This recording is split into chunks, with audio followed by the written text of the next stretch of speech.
మన దేశానికి స్వాతంత్రం రావడానికి గాంధీజీ ఒక్కడే కారణమా? మహాత్మా గాంధీ లేకపోతే మనం ఇప్పటికీ బ్రిటిష్ వాళ్ళకి బానిసలుగా ఉండేవాళ్ళమా? రాత్రి 11 గంటల తర్వాత అమ్మాయిలకు మెసేజ్ చేయడం చట్టపరంగా నేరమని మీకు తెలుసా? జోక్ చేయట్లేదు. నిజంగానే మీరు రాత్రి 11 తర్వాత అమ్మాయిలకు మెసేజ్ చేస్తే మీ పైన లీగల్ యాక్షన్ తీసుకోవచ్చు. ఒక అమ్మాయి మిమ్మల్ని పెళ్లి చేసుకుంటాను అని చెప్పి మోసం చేస్తే ఆమె పైన లీగల్ యాక్షన్ ఎలా తీసుకోవాలో తెలుసా? కేవలం ఇంతే కాదు, ఇలాంటి టాప్ 10 ఇంట్రెస్టింగ్ ఫ్యాక్ట్స్ని మనం ఈరోజు ఈ వీడియోలో డీటెయిల్గా తెలుసుకోబోతున్నాం. వీడియో చాలా ఇంట్రెస్టింగ్గా ఉండబోతుంది కాబట్టి ఏమాత్రం స్కిప్ చేయకుండా పూర్తిగా చూసి అన్ని విషయాలు తెలుసుకోండి. రాత్రి 11 గంటల తర్వాత అమ్మాయిలకు మెసేజ్ చేయడం చట్టపరంగా నేరమని మీకు తెలుసా? ఆశ్చర్యపోకండి, నిజమే చెప్తున్నాను. అమ్మాయిలకు రాత్రి 11 గంటల తర్వాత మెసేజ్ చేయడం చట్టపరంగా నేరం. విషయం ఏమిటంటే, మీకు తెలియని పరిచయం లేని అమ్మాయికి మీరు ఏ సోషల్ మీడియా ప్లాట్ఫామ్లో అయినా సరే, ఇన్స్టాగ్రామ్, ఫేస్బుక్, వాట్సాప్ ఇంకా ఎందులో అయినా సరే, hi, how are you, you are beautiful, you are smart, you look good, ఇలా ఏ రకమైన మెసేజ్ పెట్టినా అది అబ్సీన్ యాక్టివిటీ కిందకి వస్తుంది. మీ మెసేజ్ని బేస్ చేసుకొని అమ్మాయి మీ పైన క్రిమినల్ కేసు పెట్టవచ్చు. ఈ విషయాన్ని రీసెంట్గా ముంబై హైకోర్టు చెప్పింది. కాబట్టి మై డియర్ అబ్బాయిలు, ఒళ్ళు దగ్గర పెట్టుకుని రాత్రి సమయంలో ఏ అమ్మాయిని అనవసరంగా గెలికే ప్రయత్నం చేయకండి. అసలే మనకు రోజులు బాలేవు కాబట్టి కామ్గా పడుకోండి. ఇలాంటి అమేజింగ్ ఫ్యాక్ట్స్ కోసం మన ఛానల్ని ఫాలో అయిపోండి. ఐ లవ్ యూ అని చెప్తే లీగల్గా మీ పైన కేసు పెట్టొచ్చా? I love you. How dare you? How fair you. రీసెంట్గా మహారాష్ట్రలో ఒక అబ్బాయి అమ్మాయిని బైక్ పైన వెళ్తూ ఐ లవ్ యూ అని చెప్పాడు. ఆ అమ్మాయి ఘోరంగా ఫీల్ అయిపోయి అతనిపైన కేసు పెట్టింది. అయితే ఈ కేసు విచారణలో ముంబై హైకోర్టు చెప్పింది ఏమిటంటే, ఒక అమ్మాయికి ఎటువంటి సెక్సువల్ ఇంటెన్షన్ లేకుండా ఐ లవ్ యూ చెప్పడంలో ఎటువంటి తప్పు లేదు, దాన్ని క్రిమినల్ యాక్టివిటీగా కన్సిడర్ చేయలేము అని. కానీ ఇలా చెబుతూ అమ్మాయిని ఇబ్బంది పెట్టినా, అనవసరంగా టచ్ చేసినా మీ పైన సివియర్ లీగల్ యాక్షన్స్ ఉంటాయి. మొత్తంగా చెప్పేది ఏమిటంటే, మీరు మీకు నచ్చిన అమ్మాయిని ఐ లవ్ యూ అని చెప్పొచ్చు, బట్ ఆమెను ఇబ్బంది పెట్టకుండా, ఎటువంటి సెక్సువల్ ఇంటెన్షన్ లేకుండా. మీలో ఎంతమంది ఈ విషయాన్ని కొత్తగా తెలుసుకుంటున్నారు? ఇలాంటి అమేజింగ్ ఫ్యాక్ట్స్ కోసం మన ఛానల్ని ఫాలో అయిపోండి. ప్రతి ఒక్కరూ తమ డేని ఎనర్జెటిక్గా, యాక్టివ్గా స్టార్ట్ చేయాలి అనుకుంటారు. కానీ మీ అందరికీ తెలుసు, ప్రస్తుతం మన లైఫ్ స్టైల్ బిజీ అవడంతో ఎలాంటి ఇబ్బందులతో బ్రేక్ పడుతుందో తెలియదు. అందుకే చాలామంది తమ డైలీ రొటీన్లో శిలాజిత్ యాడ్ చేసుకోవాలనుకుంటారు. అయితే మార్కెట్లో ఒరిజినల్ అండ్ ప్యూర్ శిలాజిత్ దొరకడం చాలా కష్టం. అంతేకాదు, మార్కెట్లో దొరికే రేజిన్ ఫామ్ చాలా చేదుగా, మెస్సీగా ఉంటుంది. ఫ్రాంక్గా చెప్పాలంటే అలాంటి నాసి రకం రేసిన్ ఫామ్ని తీసుకోవడం చాలా కష్టం. అందుకే మీ అందరికీ ఒక స్మార్ట్ సొల్యూషన్ తీసుకొచ్చాను. అదే మ్యాన్ మ్యాటర్ శిలాజిత్ గమ్మీస్. ఈ శిలాజిత్ గమ్మీస్లో క్వాలిటీ, టేస్ట్తో పాటు కన్వీనియన్స్ కూడా ఉంటుంది. మ్యాన్ మ్యాటర్ శిలాజిత్ గమ్మీస్లో ఇండియాస్ హైయెస్ట్ క్వాలిటీ శిలాజిత్ ఉంటుంది. ప్రతి బ్యాచ్ని NABL accredit labs third party testing చేస్తుంది. ప్రతి గమ్మీలో దాదాపు 70% కంటే ఎక్కువగా ఫల్విక్ యాసిడ్ ఉంటుంది. అంటే ఇందులో ప్యూర్ పవర్ ఉంటుంది అని అర్థం. ఇది అశ్వగంధ అండ్ 100% న్యాచురల్ ఇంగ్రీడియంట్స్తో తయారు చేయబడింది. దీని టేస్ట్ కూడా బాగుంటుంది. మ్యాన్ మ్యాటర్ శిలాజిత్ గమ్మీస్ని మీరు ఎక్కడికైనా తీసుకెళ్లొచ్చు. బెస్ట్ పార్ట్ ఏమిటంటే ఇందులో యాడెడ్ షుగర్ ఉండదు. దాంతో దీని ఇంపాక్ట్ డైరెక్ట్గా ఎనర్జీ లెవెల్ పైన కనిపిస్తుంది. డైలీ జస్ట్ 2 గమ్మీస్ తీసుకుంటే సరిపోతుంది. వితిన్ 3 monthsలో బెస్ట్ రిజల్ట్స్ చూస్తారు. మీరు డైలీ ఈ శిలాజిత్ తీసుకోవాలనుకుంటే మ్యాన్ మ్యాటర్స్ వారి శిలాజిత్ గమ్మీస్ ట్రై చేయండి. దీనికి సంబంధించిన లింక్ కింద డిస్క్రిప్షన్లో ఇచ్చాను. నిజంగా మన దేశంలో మహిళలకు సేఫ్టీ లేదు. హాస్పిటల్కి వెళ్తున్న అంబులెన్స్లో ఒక అమ్మాయిని దారుణంగా అత్యాచారం చేశారు. అసలేం జరిగిందంటే, బీహార్లో రీసెంట్గా హోంగార్డ్ జాబ్స్ కోసం రిక్రూట్మెంట్ స్టార్ట్ అయింది. ఆ ఉద్యోగం కోసం ఫిజికల్ టెస్టులు ఒక గ్రౌండ్లో ఎండలో జరగడంతో ఉద్యోగం కోసం వచ్చిన అమ్మాయి ఫిజికల్ టెస్ట్ ఇస్తూ కళ్ళు తిరిగి పడిపోయింది. వెంటనే ఆమెను హాస్పిటల్కి తీసుకెళ్లేందుకు ఒక అంబులెన్స్ తీసుకువచ్చారు. అయితే ఆ అమ్మాయిని ఆ అంబులెన్స్లో హాస్పిటల్కి తీసుకెళ్లే మార్గంలోనే డ్రైవర్, టెక్నీషియన్ అని ఇంకో 2 కలిసి అతి దారుణంగా అత్యాచారం చేశారు. అంబులెన్స్ ఉన్నది మన ప్రాణాలని కాపాడడానికి, కానీ అలాంటి అంబులెన్స్లోనే ఈ అమ్మాయిని దారుణంగా గ్యాంగ్ చేశారు. నిజంగా మన దేశం ఎటు వెళ్తుంది? అడల్ట్ ఉమెన్సే కాదు, ముసలి వాళ్ళు, ఈవెన్ చిన్న పిల్లల్ని కూడా వదలట్లేదు. అందుకే గవర్నమెంట్ దేశంలో సిచ్యువేషన్ చేదాటక ముందే ఇలాంటి అత్యాచారాలు చేసే వారికి కఠినంగా శిక్షలు పడేలా చేయాలి. రేప్ చేసినట్టు కన్ఫర్మ్ అయిన వెంటనే డైరెక్ట్గా ఉరి తీయాలి, లేదా వాళ్ళ ప్రైవేట్ పార్ట్స్ని తొలగించేలాగా స్ట్రిక్ట్ రూల్స్ని తేవాలి. అప్పుడు కానీ మన దేశంలో పరిస్థితులు మారవు. ఆల్రెడీ విదేశీ అమ్మాయిలతో కూడా మన దేశంలో ఇలాగే జరుగుతుంది. ఈ విషయంలో ప్రపంచవ్యాప్తంగా దేశం పరువు పోతుంది. దీన్ని ఆపాలి. ప్రభుత్వం ఏం చేస్తే బాగుంటుంది? ఎటువంటి చర్యలు తీసుకుంటే బాగుంటుంది? మన న్యాయ వ్యవస్థలో ఎటువంటి మార్పులు తెస్తే బాగుంటుంది? మీ ఆలోచనల్ని కింద కామెంట్లు చెప్పండి. ఒక అబ్బాయి అమ్మాయిని పెళ్లి చేసుకుంటాను అని ప్రామిస్ చేసి నమ్మించి ఆమెను వాడుకొని వదిలేస్తే బిఎన్ఎస్ సెక్షన్ 69 ప్రకారం దాదాపు 10 సంవత్సరాల జైలు శిక్ష పడుతుంది. కాబట్టి గైస్, అమ్మాయిలతో వాళ్ళ ఫీలింగ్స్తో ఆడే ప్రయత్నం చేయకండి. మీ జీవితమే సర్వనాశనం అయిపోతుంది. లైఫ్ లాంగ్ కోర్టు చుట్టూ తిరుగుతూ చివరికి జైల్లోనే జీవితం మొత్తం గడపాల్సి వస్తుంది. ఇప్పుడు మీలో చాలామంది మరి అమ్మాయి మోసం చేస్తే ఎలా బ్రదర్ అని అడుగుతారు. మన ఇండియాలో రూల్స్ అండ్ రెగ్యులేషన్స్ జెండర్ బయాస్డ్గా ఉంటాయి. అంటే ఎక్కువగా రూల్స్ అమ్మాయిలకు ఫేవర్గా వాళ్ళను కాపాడడానికే ఉంటాయి. అబ్బాయిలను కాపాడడానికి స్ట్రిక్ట్ రూల్స్ ఎక్కువగా లేవు.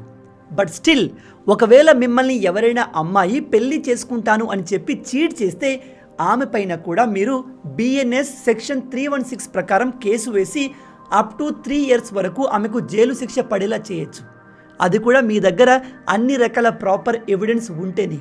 లేదా అమ్మాయిలపైన యాక్షన్ తీసుకోవడం అంత ఈజీ కాదు. మన చట్టాలు కూడా అబ్బాయిలకు సపోర్ట్ చేసేలా లేవు. కాబట్టి dear boys, please be careful. ఈ విషయం ప్రతి ఒక్కరికి తెలియాలి. ప్రతి అమ్మాయి అబ్బాయికి తెలిసేలా ఈ వీడియోని షేర్ చేయండి. ఇలాంటి అమేజింగ్ ఫ్యాక్ట్స్ కోసం మన ఛానల్ని ఫాలో అయిపోండి. మీకు ఇష్టమైన వ్యక్తిని హగ్ చేసుకోవడం వల్ల ఎన్ని బెనిఫిట్స్ ఉన్నాయో తెలుసా? సైన్స్ ప్రకారం మనకు ఇష్టమైన వాళ్ళను రెగ్యులర్గా హగ్ చేసుకోవడం వల్ల స్ట్రెస్ తగ్గుతుంది, డిప్రెషన్ రాదు, మన బాడీలో ఆక్సిటోసిన్ లెవెల్స్ ఇంక్రీజ్ అయి బ్లడ్ ప్రెషర్ నార్మలైజ్ అవుతుంది, కోపం తగ్గి రిలాక్స్గా ఉంటారు, హ్యాపీగా ఫీల్ అవుతారు. అలాగే బాడీలో ఇమ్యూనిటీ పెరుగుతుంది. దాంతో మీకు త్వరగా కొత్త రోగాలు రావు. హగ్ చేసుకోవడం మన హార్ట్ రేట్ని నార్మలైజ్ చేసి గుండెకు సంబంధించిన వ్యాధులు రాకుండా చేస్తుంది, ఎటువంటి రిస్క్ లేకుండా చేస్తుంది. హగ్ చేసుకోవడం వల్ల మూడ్ ఎన్హాన్స్ అవుతుంది, బాడీలో డోపమిన్ రిలీజ్ అయి న్యాచురల్గానే హ్యాపీ ఫీల్ అవుతారు.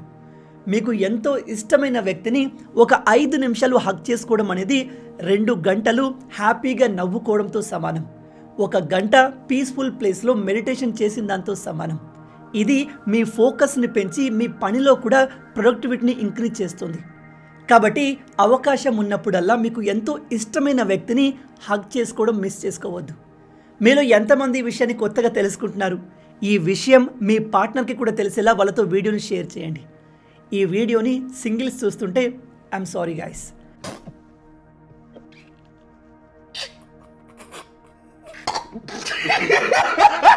ఇలాంటి అమేజింగ్ ఫ్యాక్ట్స్ కోసం లైక్ అండ్ ఫాలో చేయడం మర్చిపోవద్దు. ఒకప్పుడు తల్లిదండ్రులకు ఎటువంటి చదువు ఉండేది కాదు. వ్యవసాయం, కూలి పనులు చేసి పిల్లల్ని చదివించేవారు. అలాంటి పిల్లలు కలెక్టర్స్, ఇంజనీర్స్, డాక్టర్స్ అయ్యేవారు. కానీ ఇప్పుడు ఈ జనరేషన్లో తల్లిదండ్రులు బాగా చదువుకున్న వాళ్ళు ఉన్నారు.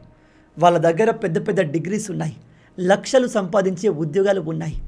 కానీ వాళ్ళ పిల్లలు ఏం చేస్తున్నారు? ఇన్స్టాగ్రామ్లో చిల్లర డ్యాన్సులు, క్రింజ్ యాక్టింగ్స్ చేస్తున్నారు. ఏదైనా చేసి ఇంటర్నెట్లో వైరల్ అయ్యేందుకు తమ జీవితాన్ని పణంగా పెడుతున్నారు. విలువైన సమయాన్ని వృధా చేసుకుంటున్నారు. ఈ కాలపు పిల్లల్ని మీరు ఎప్పుడు చూసినా వాళ్ళ చేతిలో ఫోన్ ఉంటుంది, రీల్స్ చూస్తూ ఉంటారు, లేదా ఏదైనా ఆన్లైన్లో గేమ్ ఆడుతూ ఉంటారు. కానీ ఒకసారి చైనాలోని పిల్లలు ఏం చేస్తున్నారో చూడండి. చైనాలో 18 ఏళ్ళు వచ్చే వరకు సోషల్ మీడియా యూజ్ చేయడానికి లేదు. అంతకన్నా తక్కువ వయసున్న పిల్లల్లో సోషల్ మీడియాను బ్యాన్ చేశారు. చైనాలో ప్రైమరీ స్కూల్స్ నుంచే పిల్లలకు కోడింగ్ నేర్పిస్తున్నారు, ఆర్టిఫిషియల్ ఇంటెలిజెన్స్ నేర్పిస్తున్నారు. ఫిజికల్గా బాగా యాక్టివ్ ఉన్న పిల్లలకి ఫిజికల్ ట్రైనింగ్ ఇస్తున్నారు. డిఫరెంట్ స్పోర్ట్స్లో వాళ్ళను ట్రైన్ చేస్తున్నారు. అక్కడి తల్లిదండ్రులు కూడా పిల్లల విషయంలో మంచి అవేర్నెస్ ఉంది. వాళ్ళ పిల్లలకు మొబైల్స్ని కాదు, జీవితంలో ఏదైనా సాధించి సక్సెస్ అవ్వాలి అనే మిషన్స్ ఇస్తున్నారు. కానీ మన దేశంలో పరిస్థితులు ప్రమాదకరంగా మారాయి. మీరు నమ్మరు, ఈ జనరేషన్లో ప్రతి టీనేజర్ స్క్రీన్ టైం మినిమం 4 నుంచి 5 గంటలు ఉంటుంది. అంటే అంత సమయాన్ని వాళ్ళు మొబైల్ ఫోన్లో గడుపుతున్నారు.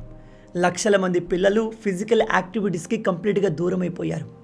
చాలామంది 18 ఇయర్స్ కంటే తక్కువ ఏజ్లోనే కంటెంట్ క్రియేటర్స్గా మారుతున్నారు. దానికోసం ఎడ్యుకేషన్ని వదులుకుంటున్నారు. వీళ్ళు జీవితంలో ఏం క్రియేట్ చేస్తారు? ఇంకో 2-3 సంవత్సరాలు ఇలా రీల్స్ చేస్తూ టైంపాస్ చేస్తారు. ఆ తర్వాత ఏంటి? ఒకప్పుడు గల్లీలో పిల్లలు బ్యాట్స్ పట్టుకొని గ్రౌండ్కి పరిగెత్తేవారు. కానీ ఇప్పుడు రోడ్డు పక్కన పార్క్స్కి వెళ్ళి రీల్స్ చేస్తున్నారు. ఈ ట్రెండ్ అస్సలు మంచిది కాదు. మనకంటే ఎంతో అడ్వాన్స్ అయిన చైనా అక్కడి పిల్లలు సోషల్ మీడియా యూజ్ చేయకూడదు అని బ్యాన్ చేసేసింది. అంటే వాళ్ళు ఊరికే ఈ డిసిషన్ తీసుకుని ఉండరు. అందుకే ఈ వీడియో చూస్తున్న పేరెంట్స్ అందరికీ చెప్తున్నాను, పిల్లల విషయంలో జాగ్రత్తగా ఉండండి. వాళ్ళకు కంప్లీట్గా ఫోన్స్ ఇవ్వకండి అని చెప్పట్లేదు, కానీ ఫోన్ అండ్ సోషల్ మీడియా యూసేజ్ని లిమిట్ చేయండి. ఎక్కువగా ఫిజికల్ యాక్టివిటీస్ పైన ఫోకస్ చేసేలా చేయండి. పిల్లలతో రీల్స్ చేయండి, కానీ వాళ్ళకు రియల్ లైఫ్ ఏంటో కూడా చూపించండి. మీరు ఇప్పుడే మీ పిల్లల విషయంలో జాగ్రత్త పడలేదా, భవిష్యత్తులో వారిని చూసి బాధపడాల్సి ఉంటుంది. ఈ విషయం ప్రతి పేరెంట్స్కి తెలిసేలా వీడియోను షేర్ చేయండి. మన దేశంలో కూడా చైనా లాగా పిల్లలు సోషల్ మీడియాను యూజ్ చేయకుండా బ్యాన్ చేస్తే బాగుంటుందా? మీ ఆలోచనల్ని కింద కామెంట్లో చెప్పండి. మన దేశ న్యాయ వ్యవస్థ ఎంత గొప్పది అంటే అందులో కొన్ని రూల్స్ ఉన్నాయి. వాటిని వింటే మీరు ఆశ్చర్యపోతారు. ఉదాహరణకి, మీకు పెళ్ళయింది, కానీ మీ వైఫ్ మీతో లోయల్గా లేదు.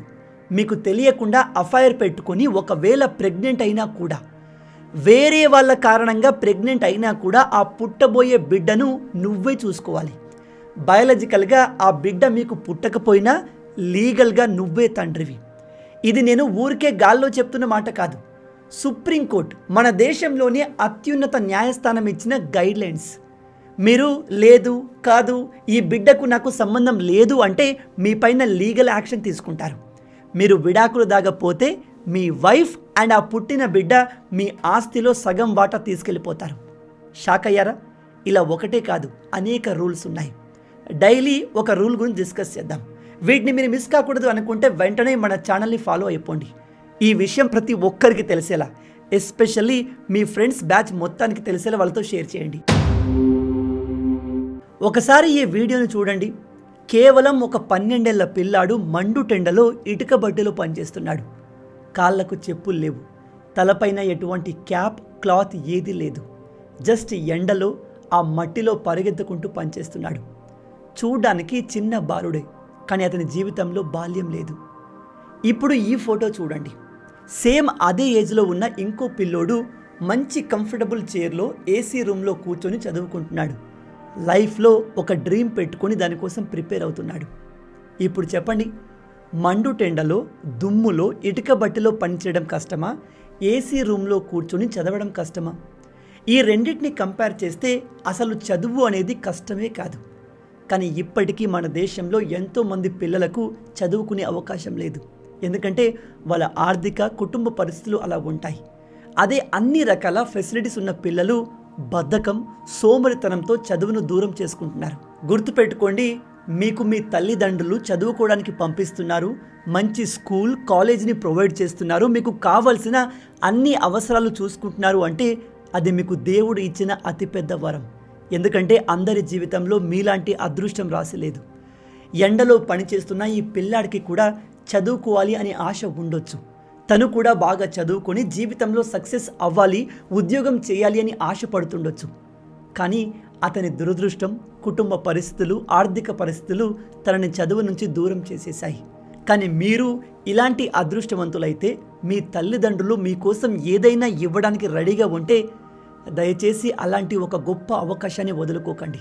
ఎందుకంటే మళ్ళీ చెప్తున్నాను, చదువు అనేది కష్టం కాదు, అది మీకు దేవుడు ఇచ్చిన ఒక గొప్ప అవకాశం. ఈ అవకాశం గుడిసెలో ఉన్న పర్సన్ని కలెక్టర్ చేయగలదు, రోడ్డు పైన చెప్పులు కుట్టేవాడిని దేశంలోనే ఒక గొప్ప సైంటిస్ట్ని చేయగలదు. అందుకే మీకు చదవడం కష్టం అనిపించిన ప్రతిసారి ఈ 2 ఫొటోస్ని చూడండి. ఈ వీడియోని ప్రజెంట్ చదువుకుంటున్నా లేదా కాంపిటేటివ్ ఎగ్జామ్కి ప్రిపేర్ అవుతున్నా మీ ఫ్రెండ్స్ అందరితో షేర్ చేయండి. చివరి ఫ్యాక్ట్ తెలుసుకునే ముందు మీ అందరికీ ఒక చిన్న రిక్వెస్ట్. మీరు ఇప్పటి వరకు ఈ వీడియోను చూశారంటే ఈ వీడియో మీకు తప్పకుండా నచ్చే ఉంటుంది. నచ్చితే అలా ఊరికే చూసి వెళ్ళిపోకుండా వీడియోని లైక్ చేయండి. అండ్ ఇలాంటి మరిన్ని ఇంట్రెస్టింగ్ వీడియోస్ కోసం మన ఛానల్ని సబ్స్క్రైబ్ చేసి మమ్మల్ని సపోర్ట్ చేయొచ్చు కదా. ఇది మీకు కంప్లీట్లీ ఫ్రీ, కానీ మీరు చేసే ప్రతి ఒక్క లైక్ అండ్ సబ్స్క్రిప్షన్ మాకు మరిన్ని వీడియోస్ చేయడానికి ఒక మోటివేషన్లా ఉంటుంది. మహాత్మా గాంధీ లేకపోతే మన దేశానికి స్వాతంత్రం వచ్చేది కదా. మహాత్మా గాంధీ పోరాడకపోతే మనం ఇప్పటికీ బ్రిటిష్ వాళ్ళ కింద బానిసలుగా ఉండేవాళ్ళమా? రండి నిజాలు తెలుసుకుందాం. ఫస్ట్ ఆఫ్ ఆల్, మీరు అనవసరంగా కోప్పడకండి. నిజాలు చెప్తే కోపం ఎందుకు వస్తుంది? కొన్నిసార్లు నిజాలు మనకు నచ్చవచ్చు, నచ్చకపోవచ్చు, కానీ ఆ నిజాన్ని మనం యాక్సెప్ట్ చేయాల్సింది. అప్పుడే మనం జీవితంలో ముందుకు సాగగలం. First of all, Mahatma Gandhi గారు మన జాతి పిత కాదు. అతన్ని ఫాదర్ ఆఫ్ ది నేషన్గా ఎవరూ లీగల్గా రికగ్నైజ్ చేయలేదు. కేవలం మిలిటరీ, ఎడ్యుకేషన్ అండ్ గవర్నెన్స్లో ఉన్న వారికి మాత్రమే అలాంటి బిరుదులు ఇవ్వబడతాయి. ఇక దేశానికి స్వాతంత్రం రావడానికి చాలా కారణాలు ఉన్నాయి. అందులో గాంధీ గారు ఒక చిన్న కారణం. మొత్తం ఈయనే చేశారు, ఈయన వల్లే జరిగింది అని చెప్పడం రాంగ్ అండ్ అబద్ధం. నిజానికి 1946 సమయంలో రెండో ప్రపంచ యుద్ధం ముగిసేసరికి బ్రిటిష్ సైన్యం ఘోరంగా డిస్ట్రాయ్ అయ్యింది. దాదాపు 3,80,000 మంది బ్రిటిష్ సైనికులు రెండో ప్రపంచ యుద్ధంలో చనిపోయారు. దాంతో బ్రిటిష్ ప్రభుత్వం వీక్ అయిపోయింది. అందుకే మీరు గమనించండి, 1947లో మనకు స్వాతంత్రం వస్తే మయన్మార్కి 48లో, శ్రీలంకకి 48లో, జోర్డాన్కి 46లో, పాలస్తీనాకి 48లో స్వాతంత్రం వచ్చింది. ఇన్ని దేశాలకు ఒకే టైంలో స్వాతంత్రం ఎందుకు వచ్చింది అంటే బ్రిటిష్ వాళ్ళు వీక్ అయిపోయారు. వాళ్ళు ఇక మనం ఇతర దేశాల్ని ఎక్కువ కాలం రూల్ చేయలేము అని స్వతహాగా వెళ్ళిపోయే ఉద్దేశంలో ఉన్నారు. అలా చివరికి వెళ్ళిపోయారు కూడా. ఇక సుభాష్ చంద్రబోస్ గారిని ఇంక్లూడ్ చేసి మాట్లాడదాం. 1956 సమయంలో ఒకప్పటి బెంగాల్ గవర్నర్ పిబి చక్రవర్తి గారికి మనల్ని రూల్ చేసిన యునైటెడ్ కింగ్డమ్ ప్రైమ్ మినిస్టర్ అయిన క్లెమెంట్ అట్లీ, మళ్ళీ చెప్తున్నాను, మనల్ని రూల్ చేసిన బ్రిటిష్ వాళ్ళ పిఎం క్లెమెంట్ అట్లీ ఏం చెప్పాడో తెలుసా? మేము ఇండియాను వదిలి వెళ్ళడానికి ప్రధానమైన కారణం నేతాజీ సుభాష్ చంద్రబోస్ అండ్ అతను తయారు చేసిన army, Indian national army, Azad Hind Fauj. మేము ఆల్రెడీ రెండో ప్రపంచ యుద్ధంలో వీక్ అయి ఉన్నాము.